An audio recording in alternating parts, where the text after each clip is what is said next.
On August 10, 2019, one of the most connected prisoners in America was found dead. The cameras were not working. The guards were asleep. And the man who could have exposed the most powerful people on earth was suddenly gone. This is not just the story of Jeffrey Epstein. This is the story of how power protects itself. August 10, 2019. Metropolitan Correctional Center, New York. Jeffrey Epstein was found unresponsive in his cell. Within hours, the explanation was everywhere. Suicide. But almost immediately, questions began to surface. Why were the guards asleep? Why were the cameras malfunctioning? And why did this happen to one of the most high-profile inmates in America? Epstein was not an ordinary criminal. He was a man connected to presidents, billionaires, royalty, and intelligence circles. And now, he was dead. For some, it was closure. For others, it was silence. To understand why his death mattered so much, we have to go back. Way back. Before the money. Before the island. Before the power. Jeffrey Epstein was born in 1953 in Brooklyn, New York. No powerful family. No elite background. No obvious path to wealth. Yet somehow, by his early 30s, Epstein was already moving inside elite circles. He worked as a teacher briefly. Then suddenly, he was in finance. But here's the strange part. No one could clearly explain what he actually did. No major firm. No public clients. No transparent business model. And yet, Epstein lived like a billionaire. Private jets. Multiple mansions. Access to people most Americans would never meet in a lifetime. In America, money usually leaves a trail.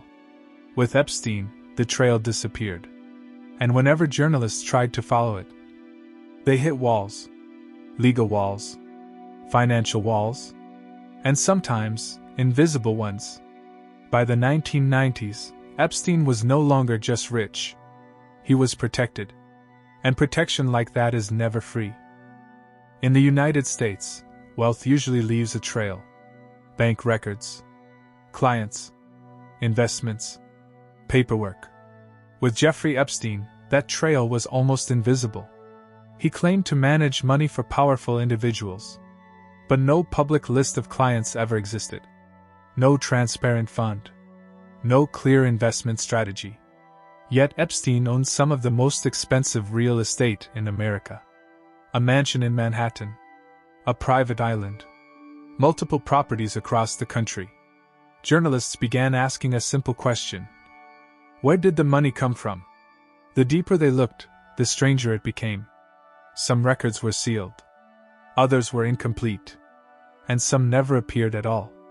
In several cases, reporters described receiving warnings. Not threats. Warnings. Suggestions that certain questions should not be asked. In America, that kind of silence usually means one thing. Power is involved. Epstein did not need to be a financial genius. He needed access. Access to people. Access to influence. Access to protection. And protection, at that level, is worth billions. By the early 2000s, Epstein's lifestyle raised eyebrows even among the wealthy. Private jets flying constantly. Security teams. Staff bound by strict confidentiality agreements. This was not how a typical investor lived. This was how someone lived when secrets mattered more than money. And then, there was the island.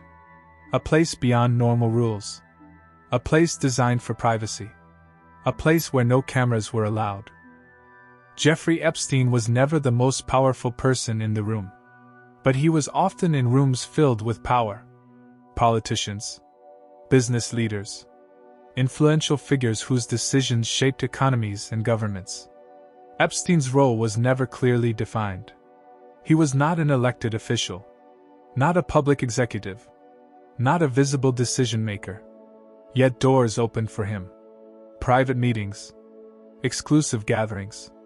Spaces where normal people were never invited. Over time, a pattern emerged. Epstein connected people. Introduced them. Brought them together. In systems of power, that role is extremely valuable. Because information is currency, and access is leverage. As allegations against Epstein began to surface, something unusual happened. Cases stalled. Investigations slowed. Agreements were made behind closed doors. In 2008, Epstein received a deal so lenient that legal experts were stunned. Minimal consequences. Maximum protection. For many observers, this was the moment the story stopped being about crime and became about the system. Who intervened? Who negotiated? And why? Power does not always operate in public. It moves quietly. Through lawyers. Through influence. Through favors exchanged over time. Epstein understood this world perfectly. He did not threaten it. He served it. And when the system protects you once, it rarely lets go. Behind every powerful secret, there are voices that were silenced. Jeffrey Epstein's story was not just about wealth or power. It was about the people he exploited. Young women, often teenagers, brought into a world they did not understand. Promises, manipulation, fear. Some spoke out years later. Others remained silent forever. Their names are not famous.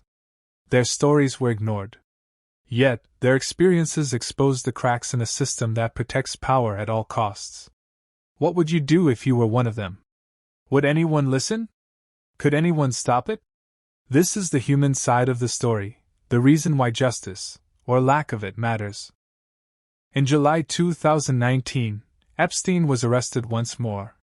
The world thought this time, justice would finally be served.